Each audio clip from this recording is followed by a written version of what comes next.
السلام علیکم ورحمۃ اللہ وبرکاتہ۔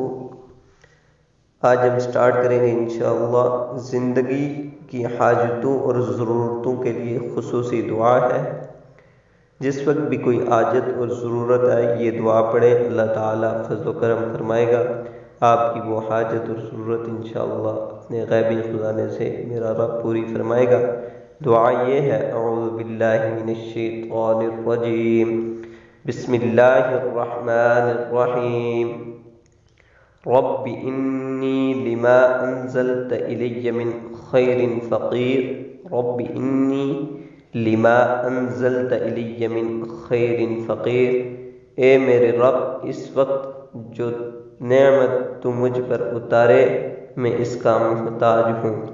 حضرت عبداللہ بن عباس رضی اللہ تعالی عنہ فرماتے ہیں، حضرت موسیٰ علیہ السلام جب مصر سے نکلے تو ان کے پاس کھانے کی کوئی چیز نہ تھی، سبزیاں اور درختوں کے پتے کھا کر سفر طے کرتے رہے۔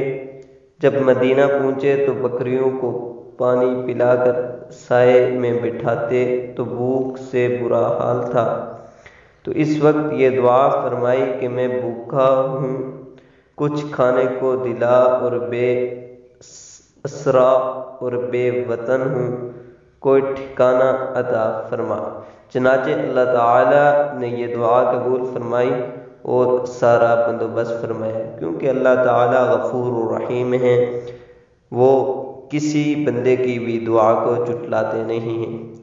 کسی کو اگر ایک بندہ دعا مانگتا ہے تو وہ کہتا ہے میری دعا قبول نہیں ہوئی، وہ غفور الرحیم ذات ہے، وہ اس دعا کا نعم البدل ضرور دے گا۔ اس لیے کسی بھی میرے بھائی، دوست، احباب کو یہ چیز نہ ہو ذہن میں کہ اللہ تعالیٰ دعا قبول نہیں کرتا، وہ بے شک غفور الرحیم ہے، وہ ہر کسی کی سنتا ہے، وہ ہر کسی کے پاس ہے۔